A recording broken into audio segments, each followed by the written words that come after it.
Hello and welcome to Blockchain Gaming World, episode 133. I'm your host John Jordan, and joining me today we have a Nicolas Gilot from Ultra. How's it going, Nicolas?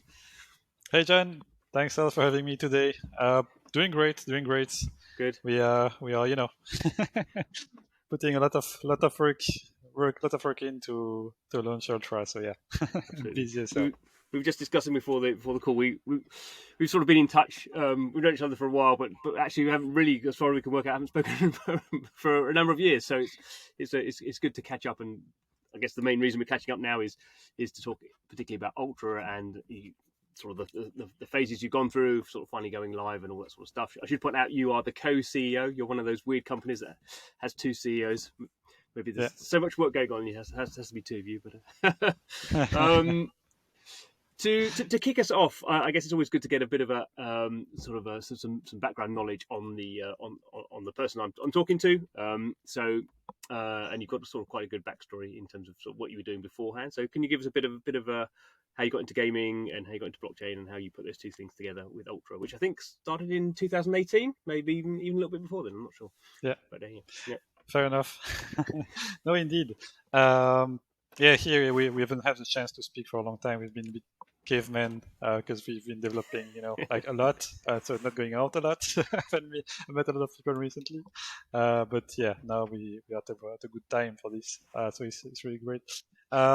So to explain you a bit about the background, I've been in the space, like in the game space, for roughly 15, 20 years. Initially, I was a hardcore gamer. So played a lot of, Counter-Strike, even Age of Empires, so, like RTS games. And that was with my partner, David, who's the co-founder of the company as well. So we initially co-founded teams, like Counter-Strike teams, and then go around the world, travel, do competitions, early days of esports. And then from there, we started making companies together, where he usually focuses on product development, and I focus on the rest, which is business marketing, legal, finance, operation, the fun. And yeah, we had initially a mobile game studio, which was in China. We also had a PC game studio. This one got acquired by Kingsoft, which is, the sister company of Xiaomi, the same CEO.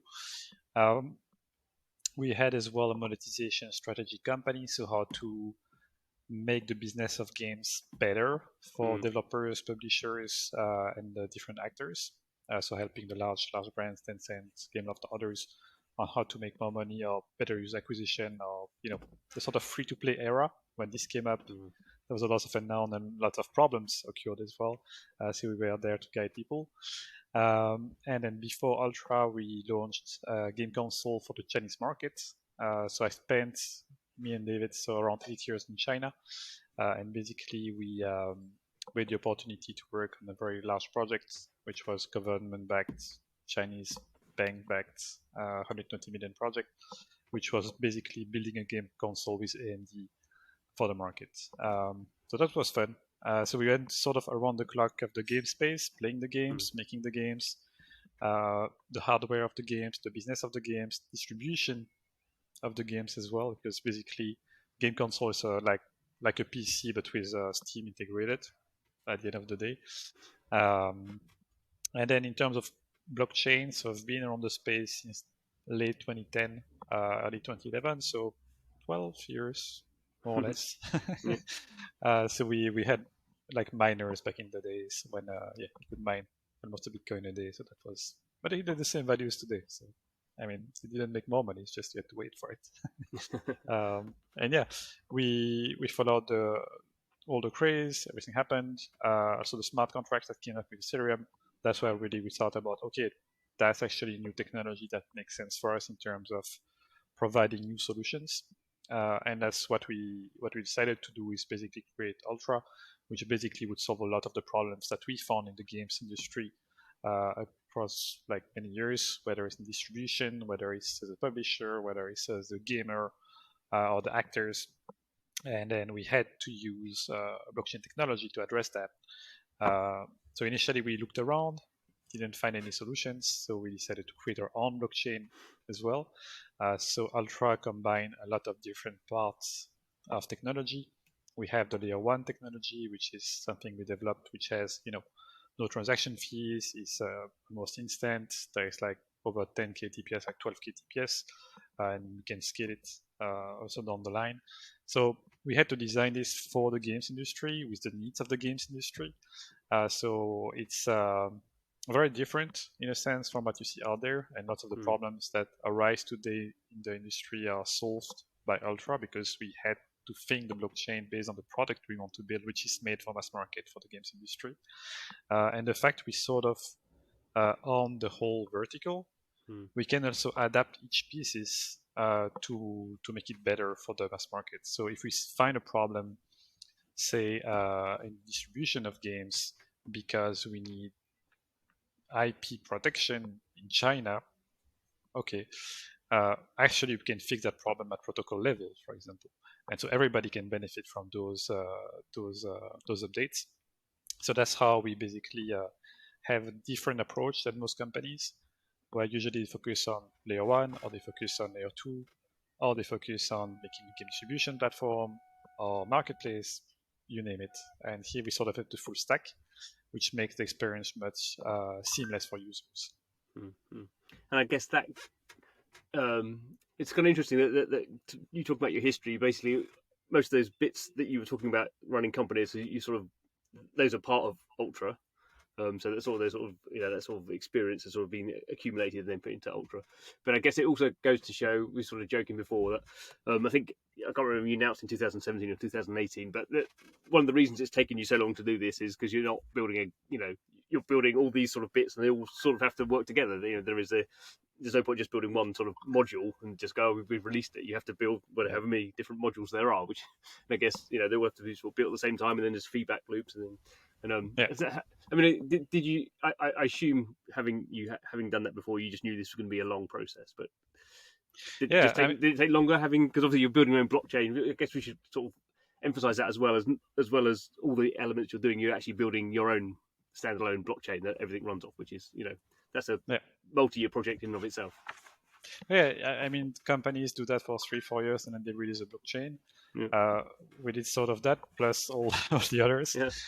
And it's a lot of innovation. And innovation, you can't really forecast the time spent on it because, you're going to find maybe a solution. Maybe you're not going to find a solution directly. You're going to have to do further R&D. And that's really what's complicated because it's across multiple angles. And at the same time, there's to work for everything, in a sense, across different devices, across different languages. And it has to be seamless, but provide the real advantages of blockchain technology, like the centralization, the non-custodial aspects, all these kind of things that are often tackled with like simpler solution, but then you don't get in the essence of the blockchain. You don't get the real benefit. Just use the database then. If that's so that's a bit definitely the time that we had we forecasted a few years, but actually longer than that. But now we are basically at a level where we have a lot of the foundational technology done, and the fun starts in a sense because we have the Ultra games got released just last month. The marketplace got released mid-end next year. Last year, sorry. The wallet got released a bit earlier than that, and here we are opening now the network to people to be able to build on it.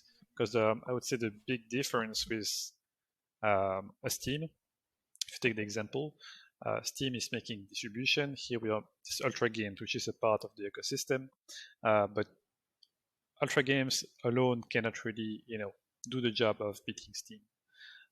You need to have this ecosystem that doesn't exist on Steam. On Steam, you are locked into whatever Steam decide to provide to you, and is plugged into the ecosystem. That's it. Ultra, the advantage of the blockchain and then the framework is you can create businesses around it, or existing businesses like a Twitch is already existing, but you can easily integrate it and make it part of the distribution solution in a sense. So for the experience for the users, they come, they can see the game, they can watch the stream, they can play the tournament, they can receive an airdrop because they own this or that.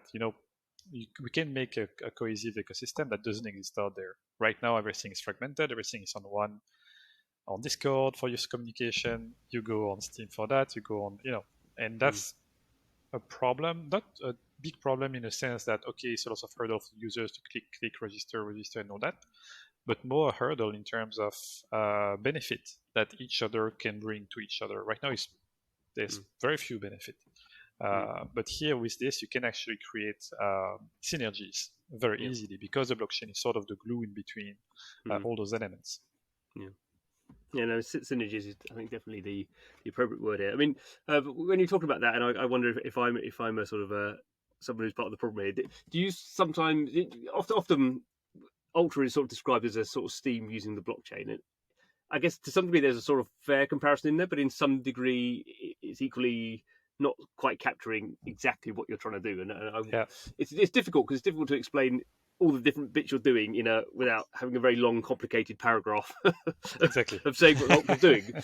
So maybe Steam on the blockchain is sort of like the simplest way of sort of explaining some of it, I suppose. Yeah, but that's totally the case because it's hard to explain a concept that does not exist yet to people. Like to grasp your idea around a new concept is very complicated, but attaching it to something which is okay, people know what that is, people know what Steam is in the game space, it's much easier to grasp. But yeah, the reality is that we are much more than a Steam right? It's really like a sort of new paradigm, the similar paradigm you would have on a mobile phone. Right now, you pull out your phone, Apple made the phone or whoever, then you have the iOS on it. On top of that, you have the SDK for the developers to build on top of it, but they also created all the different apps, which are like the core apps, which we do as well, like Ultra Games for distribution, marketplace, wallet, and all that. And then this become an interesting product because there is like a lot of cool application and services that you want to use on this device. That's basically today's smartphones, but on PC it doesn't exist. Nothing. It's just okay. Figure it out. Find your application and services wherever they are. They don't interact with each other. Beside okay, I can share something there. Yeah, great. But I sort of stopped there. So you can really see Ultra is much more of an infrastructure for the game space and entertainment in general, but also the ecosystem itself.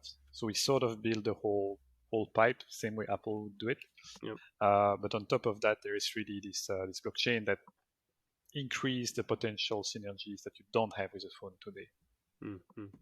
And I think maybe one of the other sort of the traps of using the sort of Steam on blockchain comparison is then it becomes very easy to go, well, Ultra is competing with Steam, which I guess to some minor degree you are, but that's sort of the wrong comparison, partly because obviously Steam's been going for whatever 15 years and has this obviously has these enormous IPs, CSGO and CSGO 2 and all that sort of stuff coming on, and obviously what you're trying to do is, I guess maybe, I don't know, you tell me, over the long term, you sort of think your model's going to win out because of these sort of synergies and these sort of the blockchain bit. But clearly in the short term, no one is going to go, well, maybe they'll, but very few non-blockchain games are going to go, I'm going to do an exclusive launch on Ultra because you do it on Steam because that's where all the players are. So you're sort of in this,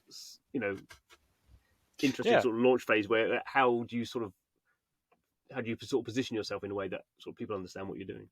Yeah, but in terms I would say for the game developers, obviously it would be a choice to say, okay, I'm not going on Steam, which is a tough choice to make. But at the same time, right now on Steam, you can't really go if you're a blockchain developer because simply you can't. Say sorry, but not in our policy. That could change. I mean, they could change that if they decided to change that. Now they don't have a model where they can earn from it. Which is a problem for them. They prefer people spending their money on something where they earn as Steam, as a company, as Valve. Where here in the blockchain space, they don't have the technology to actually earn from it, which we do. We build the blockchain, so we have the whole value captured as well. We capture a part of this value, which means we have an interest to do it. The big difference with Steam is that it's very hard, even for a game developer season, to have his game noticed.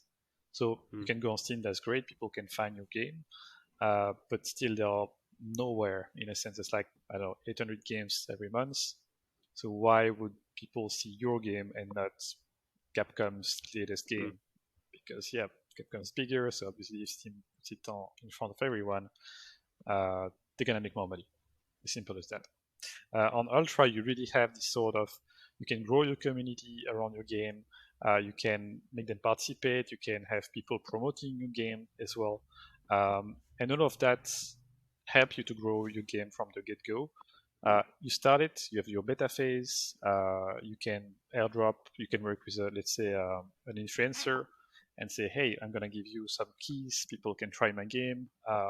There you go. You're gonna have more people interested in your stream. I'm gonna have more interest for my game. Both wins.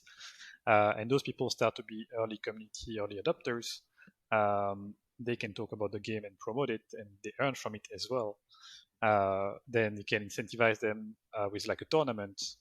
You can really have this sort of grow your game with your community that you don't have on Steam. Steam, you have early access and sort of stops there. There is really much more interactions and visibility, because we don't have the same amount of users, but we provide the tools, the solutions for you to make your game a success, because you can leverage other people to support you, and they generate revenue and benefits or anything as well. So everybody wins in this concept. So the streamers, influencers, the brands, the actors, the players, everybody can benefit from it, and that's much stronger value proposition for both the developers and the players. Yeah, I mean, I guess sort of broadly speaking, what you're trying to do, talk about these synergies and talking about these sort of network effects that are sort of embedded into your platform in a way that everyone can be incentivized with, whereas clearly the network effects of Steam go to Valve and maybe some of the other top companies in that ecosystem, and everyone else sort of is sort of fighting for the scraps. Whereas the idea of something like Ultra, if it's successful and grows, then everyone can sort of have play their part in that ecosystem. So one of the interesting, so as you mentioned actually, so various parts of sort of Ultra have been going live over the last sort of 6 months or so, and I guess we had a sort of one of the sort of big sort of PR things was last month. Officially the sort of platform went live, so anyone could download the client and sign up and start to use it, which is very much the start of the process. But one of the things I was interested in is that you're also, so you're in terms of the distribution of games, you're distributing PC games, and obviously there's Web3 games in there. There's also you are doing Web2 games, so this is some standard PC games that you could get on other stores. You're doing that. So, given that, why would you decide that you wanted to do that? What's the advantage of people who have games without any of those blockchain elements in there? Why would you want to support them when you're? I would say in terms, if you think about the gamers today, they're not in the Web3 space. They are where they are, like playing the games they are playing since forever. So if you limited yourself to Web3 games, you're limiting to a very small audience. But Web2 gamers are would be interested, but they just don't want any hassle. They don't want to be, they don't want to have a complicated experience, and that's a big hurdle today in the Web3 space. That it's complicated to use. I have to create a wallet. I have to do this. I have to buy some cryptocurrencies to use the game, and to do that, I need to do a KYC. I mean, sure. Web2 gamers are much higher, much more in terms of numbers, obviously, and so providing also an ease of access for Web2 gamers was very important, because the platform itself doesn't only cater to Web3 people, but to Web2 people as well, because we try to hide as much as possible any complexity, so they can benefit from the ecosystem of a Web2 game. Like, for example, for the tournament platform, we had PUBG tournament, Counter-Strike tournaments. I think we had Rocket League tournaments, which are not Web3 games, but bring the people in the Web3 space without even noticing it. Because what did they get as a reward? They got some crypto. They got an NFT. Why? Actually, it's a graphic card from AMD. Cool. Give me the graphic card. No, actually, I don't want it. I want to sell it to somebody because I want the money to buy something else. Sure. but then you just got into using Web3 products without even noticing it ever occurred. You just played your traditional game. Cool, there's a cool tournament, I'm gonna play it, and that's it. And so this is really a way, a hook for us to bring the people into the ecosystem, is to offer them like Web2 content that they love. And obviously we're gonna have soon, discounts and all the things that bring a lot of people. Like if you have a better discount than somewhere else, people come to you because they want to buy the game cheaper, and it's there. But once they're in, they're part of the ecosystem, and they can be.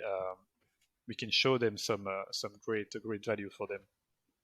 And the second aspect will also be on the resellability of the games. Not all games are resellable, of course, but there is a business for the game developers that can provide secondary market resale of the game. So you buy the game, you receive it, play it, you sell it to somebody else, and the developer earn from it. So they're happy. I mean, if somebody played the game, talk about the game, say to somebody else. Free marketing, and then they get some money back. But for the player, if you buy it on Steam or you buy Ultra at the same price, one, you can make some money back, which allows you to buy more stuff after, because you can see like how many games are never played on the Steam libraries. It's just insane. It's just like impulsive buying because there's a big discount. Okay. So you sort of. But I mean, it's interesting. I mean, that I think it will take some time, or you have to have some framework around that, because actually developers quite like the fact that they put a game on discount and then everyone on Steam buys it, even if they never play it, and the developer's like, well, it's fine, they're not playing it, I got my money. What's wrong with that? Sure. And so for a developer, it's a bit scary if they go, well, someone's going to buy the game and then they're going to resell it. So obviously you have to have some framework around, because at some point there's going to be very quickly there'll be more games out there on resale than there will. So the developer won't sell any new games at retail price, because everyone will be going, well, I finished with this one, now I'll sell it at half price. So actually just create some problems around that. That's exactly why our experience as game developer and publisher plays out, because we know all those problematics. So we fix them from the beginning. So we involve the game publisher as part of the experience. They decide how the market works. So they say, okay, for my game, you can resell it, but only 3 months after the launch, at a minimum price of $20, and I take 30% of the game value. So you can really tweak the whole secondary market experience to your needs. So you can say, okay, I know I'm gonna make discounts of roughly 50% for the first period of time, second period 60%, third period 70%. So you can really plan the way you do your discounts and make the resellability part of the experience. So during the downtime where basically nobody's buying, because let's face it, a lot of the games after a few months after the launch, nobody buys unless there's a big discount, because they know it's going to come at some point. There's always discounts, but not as high as the developer would do, because he doesn't want to kill his own discount system, but bigger than the price would be a bit higher, but people still won't have it because it's much cheaper. It's 30% off. I'm good with that. So everybody makes some money in the process. People buy cheaper at the time when there is no discount. Game developers get some money where you wouldn't get any money at that point in time, and then the players receive some money back that they can spend back into new content. Every actor is happy for this. I think if that works. I mean, I think again, it's like a lot of when you have innovation into a market, it probably it takes a while, probably in a sense a few years for developers to see how they can use that, because it's so different from what's gone before, and they have to think about if is that game going to be a live service game, so how if they're going to use that sort of opportunity, then they probably want to how can we have sort of some level of control over people reselling it? You're not like to resell it if there's all this sort of stuff going on all the time. You think, well, I might as well keep it, and there's sort of ways in which you can do that. And I guess the other interesting thing is for players and developers, the idea of if I'm buying something off another player, so if you're selling your game and I'm buying it off you, and I know the developer's getting some money, does that actually mean that I'm my sort of view on the value of that interaction changes, because I don't feel like it's some faceless company taking a massive amount of money. I feel like, well, someone who's played this game and has finished with it is getting some money. So I kind of feel like we're in the community of gamers and developers getting some. If that sort of stuff transparent, it could sort of be actually that people, I wouldn't say care less about the financial, care less about the price, but there's a psychological change there. I think where you sort of feel like it's not corporations getting the money; it's the money sort of passing between people in an ecosystem. But I think that takes quite a time for people to get their head around. No, exactly. I think there is this aspect, and so the tokenization of games aspect doesn't stop to the financial aspect of it. Yeah. A lot of it is actually around the benefits for the users, and for the brands, and for the publishers.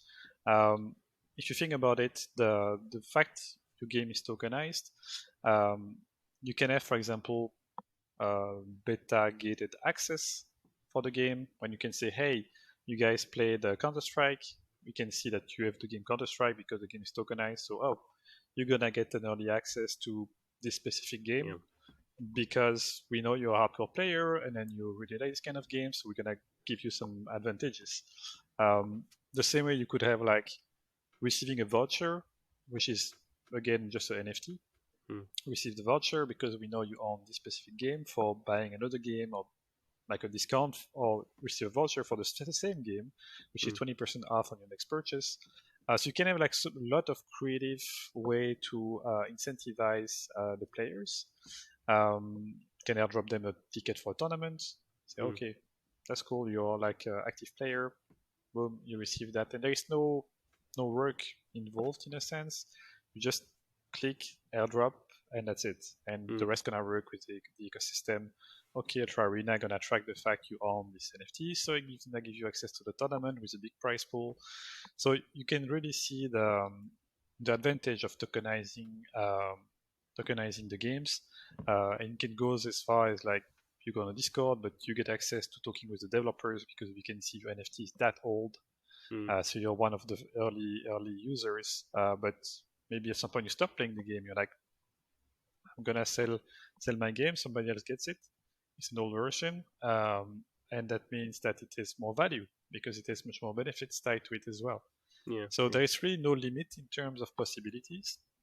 Obviously, we don't know all the use case, but we're gonna see, is providing the tools and then the solutions to developers and players what they can come up with. We have our own ideas, obviously, but the fact of having this openness for the technology is that, reality is we're gonna have people creating crazy things on the solution, and it's gonna blow our mind. It's gonna be like, I don't know, quest system, and in the quest system, you're gonna have somebody who's gonna help you, but this guy is paid automatically from the reward you get from the game because he's supporting you in your he's helping you like a pro player would help you. But you can do that with the blockchain and say, hey, okay, my earnings, you get 20%. Sure, very simple to do because the blockchain will handle it. I don't have to trust the guy. He doesn't have to trust me. Just trust the service. It's managing it for me. So that's really, I think, how you're gonna see a lot of the expansion is around also all those creative minds that gonna get with the tools and understand, oh wow, there's a cool business for me I can make here. That's gonna be super appealing for the players. There's a lot of value for them, and that's really how you grow an ecosystem. Obviously, you have like the forced way in a sense, like exclusive games, like that we do as well because we know it works. I mean, it's simple. You buy your Nintendo because you want to play Zelda or Mario. It's the same with Ultra. You can have like, this is like the new crazy cool AAA FPS. I want to play it. I play it on Ultra. Done. But that's really a gateway to get more and more users to the ecosystem. So yeah. How quickly do you think those sort of synergies come about? Because it sort of strikes me that, as with everything, the more, the deeper developers integrate with Ultra as a platform, obviously the more sort of these opportunities they get. But obviously to begin with, you always need to be starting a project sort of now in order to integrate it. So a lot of the sort of early stuff will be people doing sort of quite lightweight integrations with maybe like the ownership model or the NFT platform you've got. So it seems, even though we're sort of laughing that it's taken much longer for you to get to launch than you sort of maybe had hoped, but it's probably like another 5 years for people to really get to grips with exactly what you can do. Isn't it? I mean, this is a very long-term sort of play that you're involved Actually, the reality is that you have a lot that doesn't require any level of integration. in. Okay. So that's really the cool part. Like, for example, if you want your game to be resellable or tokenized, we do the whole thing for you. You don't even need. So we get the build. It's automatically there is DRM protection, digital right management protection put on it. It's becoming a token, which means it can be traded, which means you can use the interface to do whatever you want as a game publisher.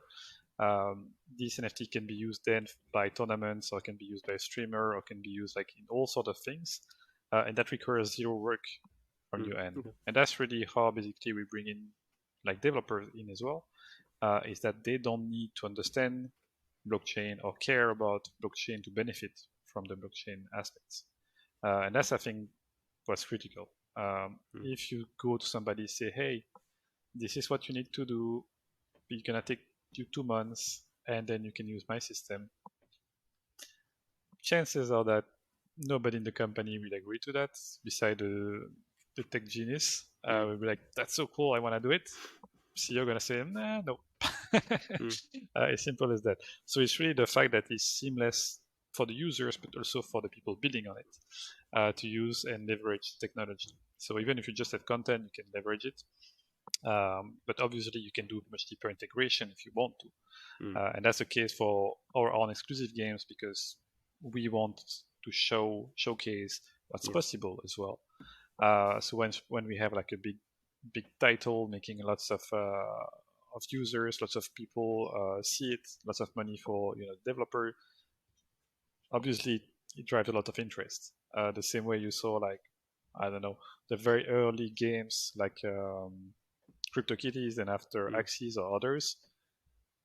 If they were not successful in terms of generating revenue, nobody would have checked it out further. Like, okay, sure, another game. But that's a big business. And all of a sudden, everybody looks at it like, maybe there is something. Hire a blockchain guy. I want to understand better what's going on in the space, and maybe give it a shot.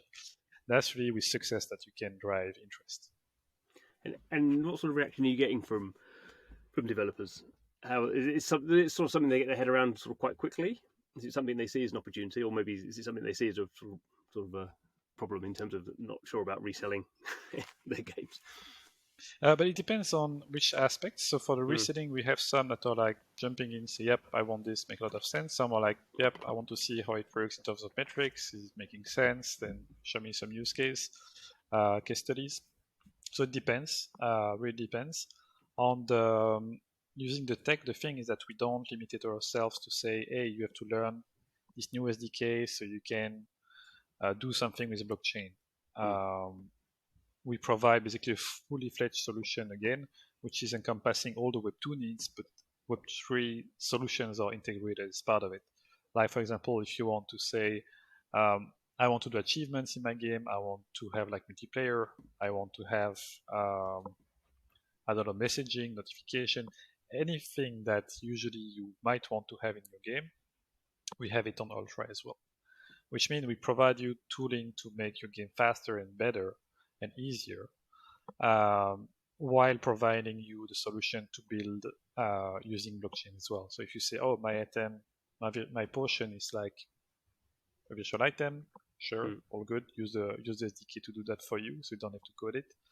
Well, I want it to be actually also NFT. When people kill this monster, I want 5% chance it drops a potion, which is an NFT, the rare one. Sure, just tick the box and that's it. Write a little piece of code, 5% chance, this monster, this item. And the rest is done by the SDK and the blockchain. So this is really convenient because you don't need to push a lot of new concepts to developers. They can use traditional coding languages like C++, JavaScript, C#, whatnot. The blockchain is C++ as well. So that's also a requirement for us because we know the games industry mainly work on C++ or derivatives. And that's really the big difference. If you go to another layer one, usually it's or Solidity or some new ways. So you have to learn and understand new concept and new language. Whether here they know what it is. Okay, just make a smart contract. It sounds complicated, but it's not. It's just another piece of code. you read the documentation, you can make it yourself. It's not rocket science, as long as you can read what's going on, and that's why we made these kind of decisions. So I mean, we've sort of said it's fairly early days in terms of the client sort of going live, sort of global launch. What sort of feedback have you got in terms of on the sort of the consumer side? So are there any sort of particular locations that or sort of geographies that are sort of going for it? How are you sort of waiting for the sort of first generation of sort of games, the sort of Web3 enabled games? Where are you with that stuff? Yeah, in terms of the launch, so we had no hiccups during the launch of the Ultra games. I think went well. Nothing crashed and burned, so that's great. In terms of audience, we have a lot of French community.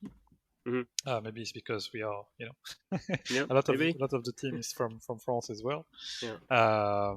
And so also I think they grasp maybe the value because also we talk sometimes in French. There is more interest as well. But yeah, all in all, that's right now we have a lot of Web3, Web2 gamers. A lot of Web3 for the moment. A lot of people who understand the blockchain, because we didn't start really pushing on the Web2 side. But once we start pushing on the Web2 side with Web2 influencers and all that, then we're going to grow much faster in that demographic, because simply there's an audience which is much bigger. And we provide a solution to people that have a problem. So it's also growing with the with the different projects in a sense. That's why we try to provide the best solution for people to use our technology.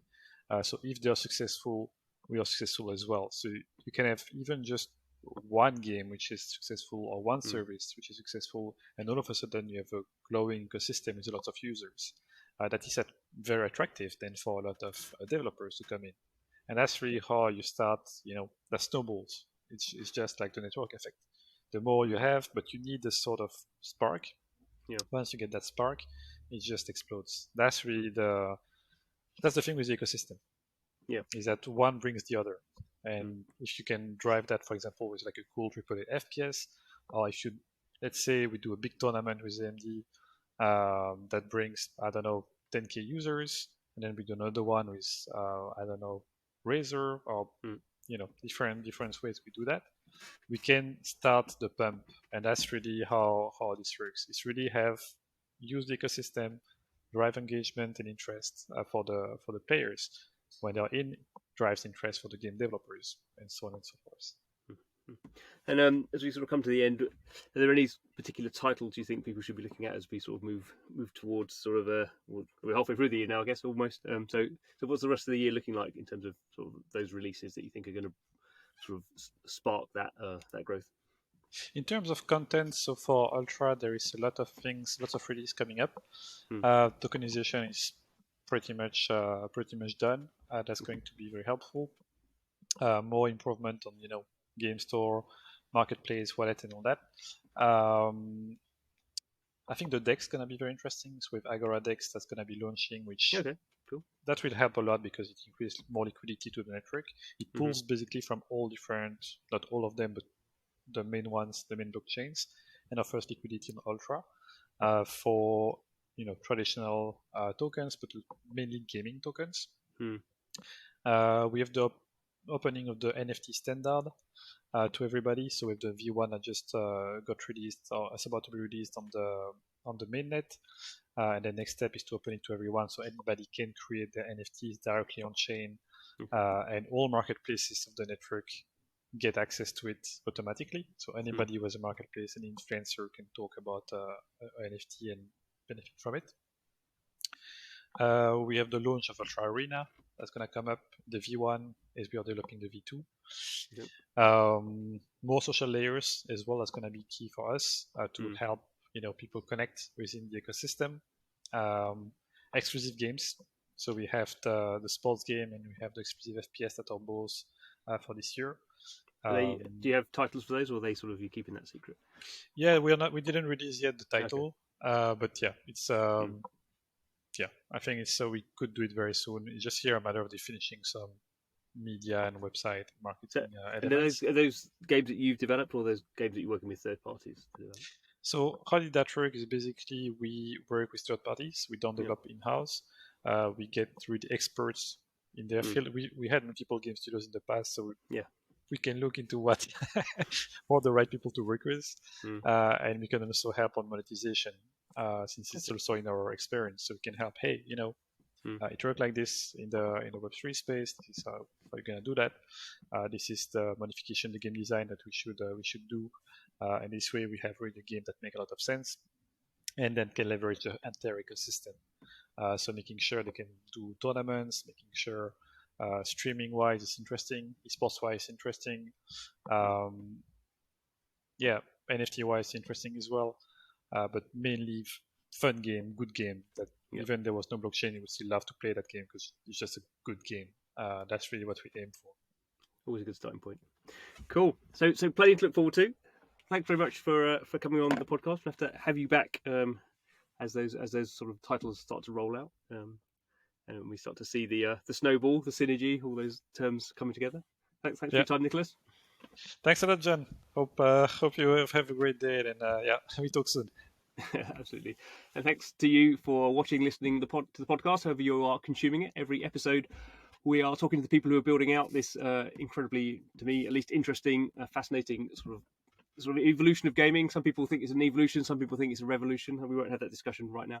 But I think as Nicolas has sort of brought out, this is a very sort of taking on some themes that we've sort of understood over the last 35 years of gaming, and then really sort of mixing them up and I think bringing a much more holistic, a much more aligned way for people who play games, people who commentate on games, people who make games, people who are part of the games ecosystem, all to sort of have this sort of hopefully win-win scenario, which I think is fascinating. I think, as you said, Nicolas, there will be some really super cool experiences that we couldn't have without blockchain. That's what we all hope. So hopefully some of those will be arriving on Ultra in the next months and years. So come back next time, subscribe to the channel, and see you.